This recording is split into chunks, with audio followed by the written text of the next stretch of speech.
नमस्कार प्रेक्षकांनो, लग्नानंतर होईलच प्रेमच्या आजच्या भागात पाहणार आहोत. रम्याची इच्छा नसताना सुद्धा तिला लग्न करावं लागणार आहे, म्हणून एकही सीन मिस करू नका. शेवटपर्यंत एपिसोड नक्की बघा.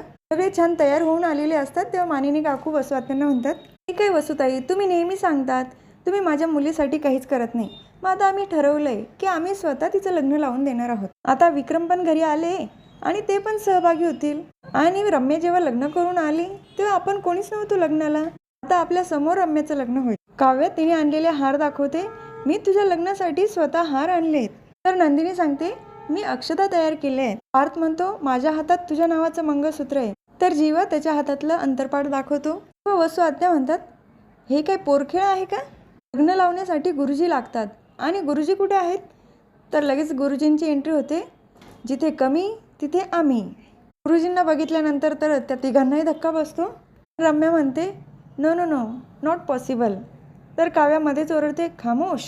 रम्या तयार नाही, पण आपण रम्याच्या आईला विचारू शकतो ना. वसुआत्या, तुम्ही सांगा, तुम्ही तयार आहात ना रम्याच्या लग्नासाठी? नंदिनी एका बाजूने प्रश्न विचारते तर काव्या एका बाजूने. वसुआत्यांना जसं काही भांबावून सोडतात दोघीही. तुमची इच्छा आहे ना तुमच्या मुलीच्या डोक्यावर अक्षता पडावी, मंगलाष्टक म्हटले जावे? त्या प्रश्नांना वैतागून वसुआत्या हो म्हणतात. तर रम्या खूप नाराज असते, कारण तिचे इशारे चालू असतात नाही म्हणून. तर रम्या सांगते, एक मिनिट, मला गुरुजींशी बोलायचं आधी. गुरुजींना बाजूला घेऊन जाते. गुरुजी, तुम्ही केलेल्या भविष्यवाणीचं काय झालं? गुरुजी सांगतात, हो, मी बोललो होतो सगळ्यांच्या हातामध्ये अक्षता असतील. तर आहे ना? तर रम्या सांगते, तुम्ही आमच्या लग्नाबद्दल बोलला होतात ना? गुरुजी सांगतात, मी हेही बोललो होतो पारच्या हातामध्ये तुझ्या नावाचं मंगळसूत्र असेल. तर आहे ना? परत विचारते, तुम्ही बोलला होतात ना माझं लग्न पार्थ सोबत होईल?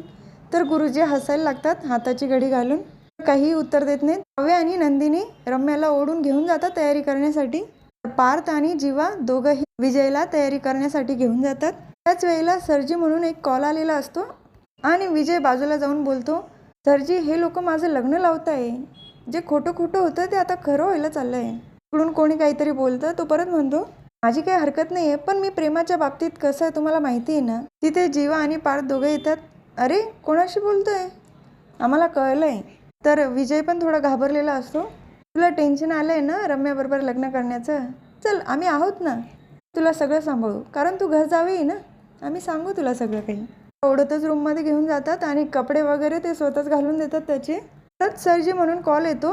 पार्थ उचलणार तेवढ्यात विजय पटकन फोन उचलतो. मला मंगलाष्टक चालू असताना पण बिझनेस कॉल नाही रिसीव करायचे. तर दुसरीकडे नंदिनी आणि काव्याने पण रम्याला छान तयार केलेलं असतं, पण रम्याची तर अजिबात इच्छा नसते. सर्वात शेवटी मंडोळ्या सुद्धा बांधल्या जातात. काव्या तर अगदी टाईट बांधते.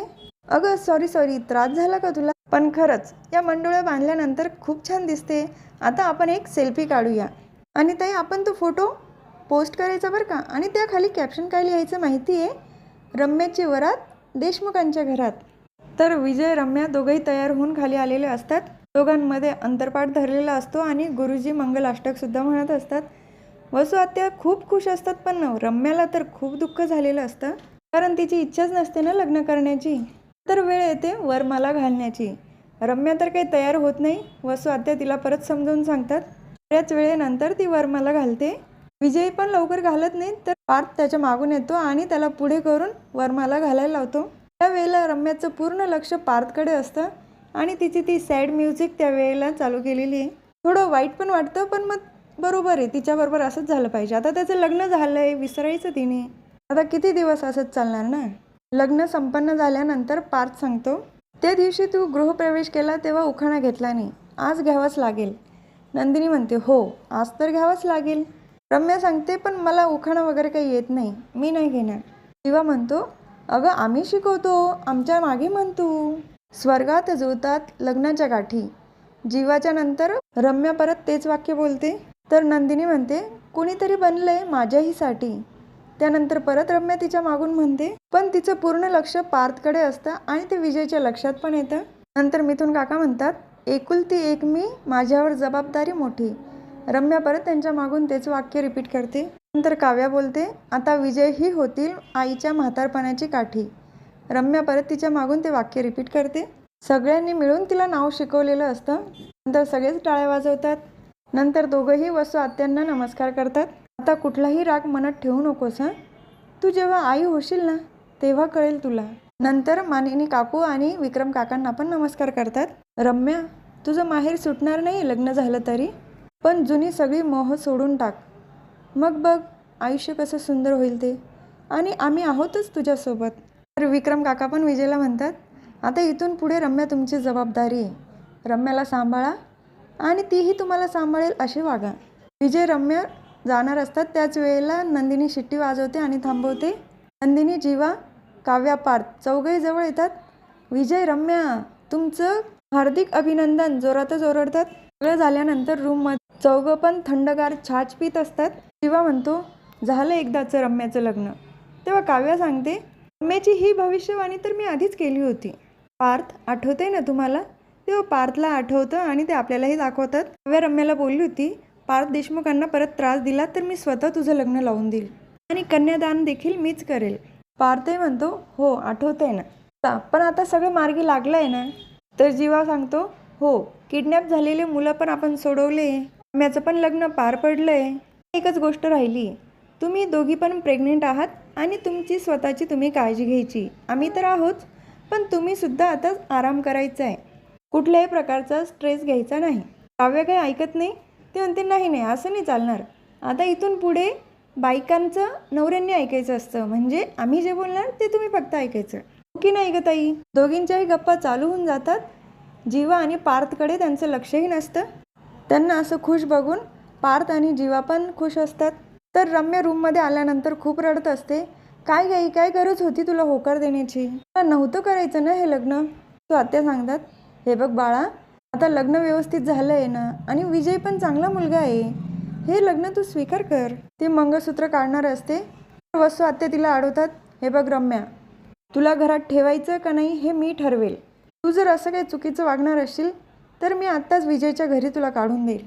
तर रम्या खूप इमोशनल झालेली असते. वसू आत्यांच्या गळ्यात पडून खूप रडते ती. वसू आत्या परत तिला समजावून सांगतात, अगं बघ ना, काव्या आणि जीवा दोघांचं एकमेकांवर किती प्रेम होतं, तरी त्यांनी जे पुढे लग्न झालं ते स्वीकार केलंच ना, आणि आता दोघंही किती खुश आहेत. तुझ्या पण आयुष्यामध्ये नक्की सुख येईल आणि तूही अशीच खुश राहशील. रम्या म्हणते, पण तू बघ आई, मी या चौघांना सोडणार नाही. अशी जन्माची अद्दल घडवते ना, बघ तू. आत्या तिला सांगतात, नाही घडू शकत. त्यांची एकी बघितली ना, त्यांना चौघांना कोणीच तोडू शकत नाही. हा भाग इथे संपतो. पुढील भागात बघायला मिळतं की काव्या नंदिनीचे बाबा आलेले असतात. नंदिनी होण्याच्या आधी तिच्या आईचे 3 मिसकॅरेज झालेले असतात. हे त्याचे रिपोर्ट आहेत. तर काव्या, नंदिनी, मानिनी काकू, विक्रम काका चौघांनाही धक्का बसतो. तर नंदिनी, काव्या दोघी हॉस्पिटलमध्ये दाखवले आहेत. एक माणूस हॉस्पिटलमध्ये त्याच्या बायकोला घेऊन आलेला असतो. बाजूला व्हा, डॉक्टर डॉक्टर. त्या बाईचं बहुतेक मिसकॅरेज झालेलं असेल, कारण काव्यानंतर खूपच अपसेट दाखवली आहे. काय झालं असेल त्या बाईचं? तिची इच्छा नसताना तिच्या हातून तिचं बाळ गेलंय. विचार सुद्धा करवत नाही ताई. तर हा भाग इथेच संपतो. उद्या पुन्हा भेटूया. लग्नानंतर होईलच प्रेमच्या पुढच्या व्हिडिओमध्ये. पर्यंत माझ्या व्हिडिओला please please please like, share, subscribe करा.